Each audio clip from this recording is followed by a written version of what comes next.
Hello friends, कैसे हैं। आज के इस सेशन में हम डिटेल से डिस्कस करने वाले हैं सीएस नेट एग्जाम में आपके लिए 3 कैटेगरीज होती है क्वालिफाई करने के लिए। तो इन 3 कैटेगरीज में इंडिविजुअली आपको क्या क्या अपॉर्चुनिटी मिलती है, कौन सी कैटेगरीज को क्वालिफाई करने के लिए ज्यादा स्कोर चाहिए, कौन सी कैटेगरीज को क्वालिफाई करना इजी है, साथ स्टूडेंट्स कौन सी कैटेगरीज के लिए क्वालिफाई करने के लिए क्या एज लिमिट रखा गया है, इसको लेकर हम पूरा डिटेल से डिस्कस करने वाले हैं। तो सेशन को किए बिना स्किप एंड तक जरूर वॉच करना ताकि इसके रिगार्डिंग आपका हर एक डाउट क्लियर हो जाए। साथ स्टूडेंट्स जैसा कि आप सब जानते हैं, इस बार के सीएस नेट दिसंबर 2025 के रिजल्ट ने काफी स्ट्रॉन्ग मैसेज दिया। फिजिक्स वाला के स्टूडेंट्स ने काफी सारे टॉप रैंक्स 11, 13, 20 जैसी अचीव किए। इसके चलते फिजिक्स वाले स्टूडेंट्स आपके लिए लेकर आया समर सेल के साथ स्पेशल डिस्काउंट। तो स्टूडेंट्स अगर आपने अभी तक एनरोल नहीं किया तो अभी एनरोल कर सकते हैं, आपके लिए बेस्ट टाइम रहने वाला। अगर हम बात करें अटेम्प्ट की तो आपका जून वाला अटेम्प्ट तो काफी नजदीक आ गया। अगर आपका टारगेट है सीएस नेट दिसंबर 2026 तो स्टूडेंट्स अभी से आप प्रिपरेशन में जुट जाइए, अभी से आप अपना स्ट्रेटजी सेट कर दीजिए। जो सीरियस स्टूडेंट है वो ऑलरेडी अपना प्रिपरेशन रेस सब स्टार्ट कर दिए। साथ स्टूडेंट्स अब बात करने वाले हैं बेच को लेकर। तो स्टूडेंट्स फिजिक्स वाला सीएस नेट आपके लिए लेकर आया शोध फाउंडेशन दिसंबर 2026 बेच, जिसमें स्टूडेंट्स आपको देश की रेपुटेड फैकल्टी के साथ आपको लाइव और रिकॉर्डेड लेक्चर्स मिलने वाले हैं। साथ स्टूडेंट्स आपको 3000 से ज्यादा प्रैक्टिस क्वेश्चंस आपको मिलने वाले हैं और फुल डाउट सपोर्ट मिलने वाला है।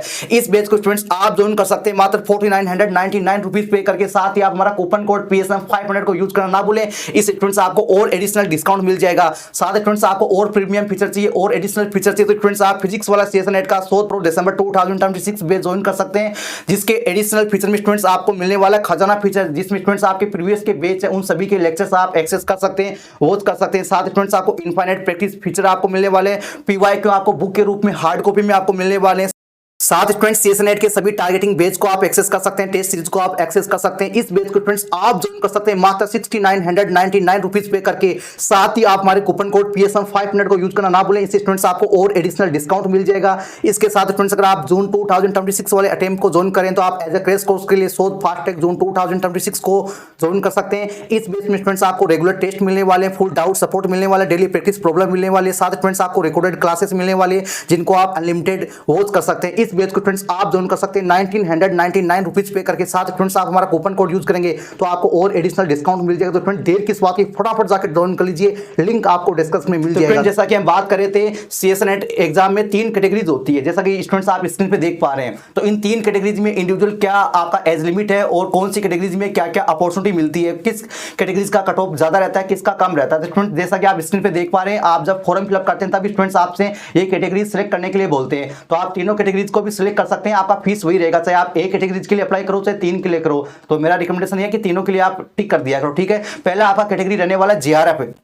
इसमें स्टूडेंट्स आप कॉलम वाइज देख पा रहे हैं। अगर आप JRF की कट ऑफ को क्वालिफाई कर लेते हैं तो स्टूडेंट्स आप जो है JRF ही ले लेंगे। जब आप PhD के लिए तो एलिजिबल हो ही जाएंगे। PhD में तो आप एडमिशन ले ही सकते हैं किसी भी गवर्नमेंट इंस्टीट्यूट में, यूनिवर्सिटी में, IIT, NIT और भी जो रिसर्च इंस्टीट्यूट है उनमें। और PhD के दौरान स्टूडेंट्स आपको JRF भी मिलेगा, यानी आप JRF की कट ऑफ क्वालिफाई करें तो डेफिनेटली स्टूडेंट्स आपको जो है जूनियर रिसर्च फेलोशिप भी मिलेगा, जिसके रिगार्डिंग आप जानते हैं पहले आपको 37,000 पर मंथ मिलता है प्लस HRA मिलता है, फिर आपका सीनियर रिसर्च फेलोशिप में आगे जो है शिफ्ट हो जाता है तो आपका जो फेलोशिप अमाउंट है वो बढ़ के आपका 42,000 प्लस आपका HRA हो जाता है, ठीक है। तो ये स्टूडेंट्स आपका पहला कैटेगरीज रहने वाला। अगर आप इस कैटेगरीज को क्वालिफाई कर लेते हैं तो आप PhD के लिए भी एलिजिबल हो गए, साथ ही PhD के दौरान जो मिलने वाला जूनियर रिसर्च फेलोशिप है उसके लिए भी एलिजिबल हो गए। साथ स्टूडेंट्स आप असिस्टेंट प्रोफेसर के लिए यानी आप लेक्चरशिप के लिए भी एलिजिबल हो गए। अगर आपको अलग से अब नेट एग्जाम क्वालिफाई करने की जरूरत नहीं है, क्योंकि जो आपकी बाकी जो कैटेगरीज है PhD के लिए और नेट की, वो इनकी कट ऑफ इससे कम ही रहती है। तो आप सारी कट ऑफ क्वालिफाई कर चुके होते हैं, तीनों कैटेगरीज की कट ऑफ है वो आप स्टूडेंट जो है क्वालिफाई कर चुके होते हैं, ठीक है, अगर आप JRF को क्वालिफाई करते हैं तो। इसके बाद स्टूडेंट्स अगली कैटेगरीज आती है नेट लेक्चरशिप के लिए। स्टूडेंट्स अगर आप इस कैटेगरीज को क्वालिफाई करते हैं तो आप इसमें 2 के लिए एलिजिबल हैं। आप किसी भी इंस्टीट्यूट में PhD के लिए अप्लाई कर सकते हैं, आप PhD के लिए एलिजिबल हो गए। साथ स्टूडेंट्स आप लेक्चरशिप के लिए एलिजिबल हो गए, यानी जो असिस्टेंट प्रोफेसर की जहां भी वैकेंसी निकलती है आप उनके लिए अप्लाई कर सकते हैं, उनके लिए आप एलिजिबल हो गए, यानी यहाँ पर आपको JRF नहीं मिलेगी, ठीक है, मेनली। बाकी बहुत सारे IITs है, बहुत सारे NITs है, रिसर्च इंस्टीट्यूट है जो स्टूडेंट्स आपको अपने लेवल पे आपको जो है फेलोशिप देते हैं, और कुछ IITs NITs आपको यहाँ पर जूनियर रिसर्च फेलोशिप भी देते हैं। अगर आप नेट के थ्रू भी कुछ इंस्टीट्यूट में अप्लाई करते हैं तो वहां पर भी स्टूडेंट्स आपको जूनियर रिसर्च फेलोशिप मिल जाती है या इंस्टीट्यूट के लेवल पे आपको फेलोशिप मिल जाती है, ठीक है, अगर आप नेट के थ्रू भी PhD में एडमिशन लेते हैं तो, ठीक है। ऐसे बहुत सारे इंस्टीट्यूट अवेलेबल है जिनका हम सेपरेट वीडियो बना देंगे। इसके साथ ही स्टूडेंट्स आपका जो थर्ड कैटेगरी है वो PhD ओनली रहने वाला है। इसमें स्टूडेंट्स आपको ना तो स्टूडेंट्स आपको JRF मिलता है, ना स्टूडेंट्स आपको जो है लेक्चरशिप के लिए आप एलिजिबल होते हैं। इसमें केवल आप PhD में एडमिशन ले सकते हैं। ये जो आपकी थर्ड कैटेगरी है केवल आप इसी को अप्लाई करते हैं या इसी को क्वालिफाई करते हैं तो तो स्टूडेंट्स आप केवल पीएचडी के लिए अप्लाई कर सकते हैं। हालांकि बहुत सारे ऐसे इंस्टीट्यूट है जो अपने इंस्टीट्यूट के फंड में आपको फेलोशिप दे सकते हैं, लेकिन वो देंगे या नहीं देंगे वो इंडिविजुअल इंस्टीट्यूट पे डिपेंड करता है। इंस्टीट्यूट के लेवल पे आपको फेलोशिप मिल सकती है या नहीं भी मिल सकती है, वो डिपेंड करेगा इंडिविजुअल इंस्टीट्यूट पे। तो इजी या सबसे कम कट ऑफ तो स्टूडेंट्स आपका पीएचडी ओनली 3rd कैटेगरीज का रहता है, लेकिन इस कैटेगरीज को आप क्वालिफाई करते हैं तो आपको कोई ज्यादा बेनिफिट नहीं मिलता। आपको पीएचडी में तो एडमिशन मिल जाएगा, लेकिन आपको स्टूडेंट जरूरी नहीं है कि आपको फेलोशिप मिले या नहीं मिले। साथ स्टूडेंट्स आपको फिर से लेक्चरशिप के लिए आपको प्रिपरेशन करनी होगी, आप लेक्चरशिप के लिए एलिजिबल नहीं रहेंगे।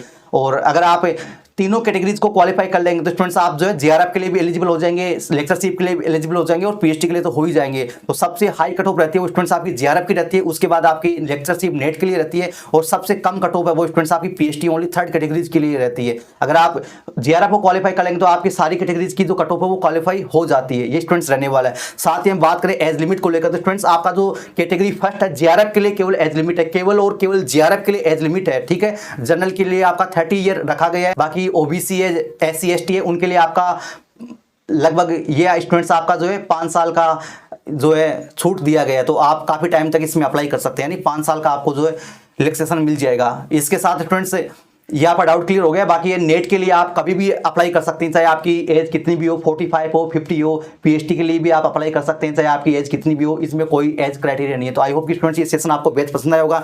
मिलते हैं नेक्स्ट सेशन में, तब तक के लिए इंतजार बने रखें। Thank you.